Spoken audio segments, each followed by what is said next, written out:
Bayangkan sebuah dunia di mana yang dulu dianggap penyimpangan, kini justru disanjung dan diterima tanpa pertanyaan. Di mana nilai-nilai yang diwariskan turun-temurun mulai diragukan, bahkan ditertawakan. Bayangkan seorang anak kecil yang bahkan belum memahami arti hidup bisa menemukan identitas seksualnya sendiri, dan itu dianggap sangat berani. Sebuah dunia di mana kata dosa perlahan dihapus dari kamus moral manusia dan digantikan dengan hak asasi. Sebuah dunia yang Tuhan kutuk tapi dunia merayakan.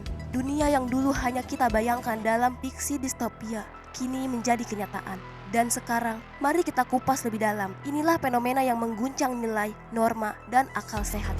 Di Amerika, seorang anak laki-laki bernama Desmond Napoles tampil di atas panggung mengenakan pakaian perempuan. Umurnya baru 11 tahun, tapi sudah disanjung sebagai ikon drag queen termuda. Dihadiri oleh orang dewasa, ditonton dan tepuk tangan dengan meriah. Desmond berjalan anggun di catwalk, sementara orang tuanya tersenyum bangga. Apa yang sebenarnya sedang terjadi? Di Kanada, pemerintah memberi hak hukum bagi anak-anak untuk mendapatkan perawatan medis transisi gender tanpa persetujuan orang tua. Jika orang tua menolak, mereka bisa dianggap melakukan kekerasan emosional. Ya, orang tua dihukum karena melindungi anaknya sendiri. Pertanyaannya sederhana, apa yang sedang terjadi? Bagaimana kita bisa sampai di titik ini? Apakah ini bentuk dari kemajuan peradaban? Atau justru tanda bahwa kita sedang kehilangan arah?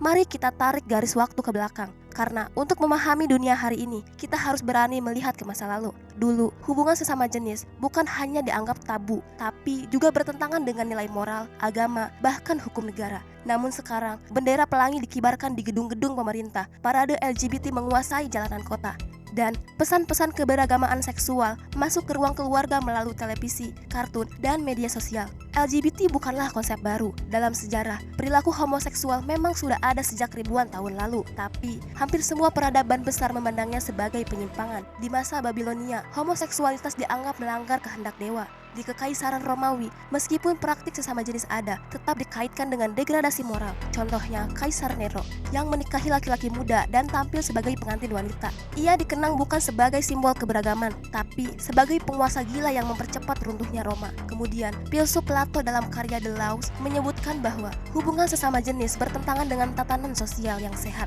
Ia memperingatkan ketika masyarakat kehilangan arah moral, kehancuran hanyalah soal waktu.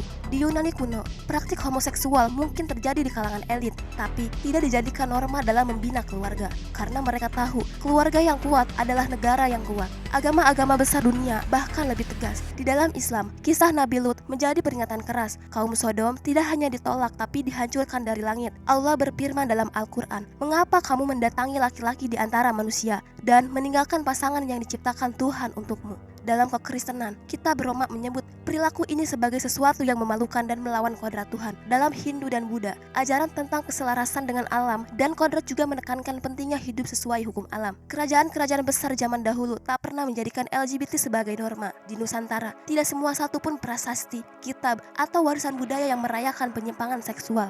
Dalam kerajaan Majapahit, Sriwijaya, bahkan hingga Demak, struktur sosial dan keluarga sangat dijaga. Di Inggris abad ke-16, Bugeri Act menetapkan homoseksualitas sebagai kejahatan besar yang bisa dihukum mati. Di Perancis, pelaku homoseksual dibakar hidup-hidup di depan umum. Kemudian di Jepang feodal, praktik sesama jenis mungkin terjadi di kalangan samurai, namun disembunyikan rapat karena dianggap mencoreng kehormatan klan. Semua peradaban besar tahu satu hal, ketika nilai moral dilanggar, yang runtuh bukan hanya keluarga, tapi seluruh bangsa. Lalu, datang tahun 1969, Stonewall Riot di Amerika menjadi titik balik. Sebuah kerusuhan di bar gay kecil di New York berubah menjadi simbol perjuangan. Dari sana, narasi mulai dirubah.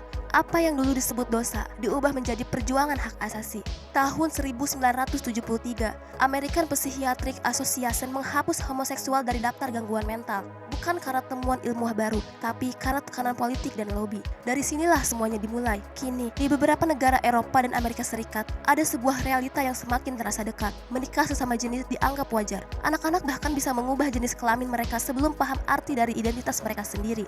Anak kelas 3 SD yang seharusnya belajar angka dan huruf, kini dikenalkan pada istilah seperti gender fluid, non-binary, dan diberi kebebasan untuk menemukan identitas seksual mereka. Tapi, di balik parade warna-warni dan kampanye penuh glitter, ada kenyataan yang sengaja ditutupi. Studi JAMA Psikiatri tahun 2020 mengatakan lebih dari 40% individu transgender mengalami keinginan untuk bunuh diri. Kemudian, Klokol adalah contohnya. Ia mulai transisi di usia 13 tahun, didorong oleh komunitas dan media sosial. Di usia 17 tahun, ia menyadari semuanya adalah adalah kesalahan yang sangat besar. Kini, ia menjadi aktivis detransitioner, memperingatkan anak-anak yang lain agar tidak mengikuti jejaknya. Tapi tubuhnya sudah berubah, hormonnya sudah rusak, masa mudanya sudah hilang. Fenomena ini bukan hanya di barat, di Indonesia, gejala serupa mulai tampak. Ada guru-guru yang mengajarkan ideologi gender tanpa izin orang tua. Ada artis terbuka soal orientasinya, lalu disambut hangat oleh media. Komunitas LGBT kini makin aktif, merekrut anak-anak muda melalui grup WhatsApp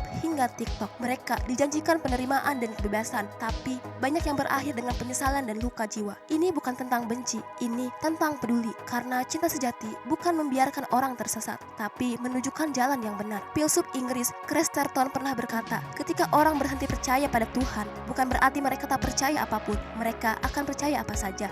Dan itulah yang sedang terjadi. Ketika kita menyingkirkan nilai moral, semua jadi relatif. Tidak ada benar, tidak ada salah, semuanya abu-abu. Tapi sejarah selalu mengajarkan satu hal. Setiap peradaban yang selalu bebas terhadap moral pasti runtuh. Roma jatuh bukan karena musuh, tapi karena pembusukan dari dalam. Anak-anak kehilangan arah, keluarga tercerai, masyarakat kehilangan jati diri. Video ini bukan seruan untuk membenci, tapi ajakan untuk berpikir. Karena jika kita tidak berani bicara hari ini, maka generasi mendatang akan hidup dalam dunia yang tanpa arah dan tanpa cahaya. LGBT bukan soal kebebasan, tapi soal masa depan. Dan jika kita tidak menjaganya, yang akan lahir bukanlah peradaban, tapi kekacauan yang terbendung. Kebebasan tanpa batas bukanlah kemerdekaan, tapi bencana yang tertunda. Ini baru permulaan dari sebuah diskusi yang penting untuk masa depan kita semua. Apa pendapat kamu tentang fenomena ini? Apakah kamu setuju dengan pandangan yang kita bahas? Atau mungkin punya perspektif lain yang ingin dibagikan? Tulis komentar kamu di bawah dan ikut diskusi bersama kami. Kalau kamu merasa video ini membuka pandangan baru, jangan lupa follow dan aktifkan notifikasi agar tidak ketinggalan video-video berikutnya. Mari kita jaga nilai-nilai yang benar demi masa depan yang lebih baik.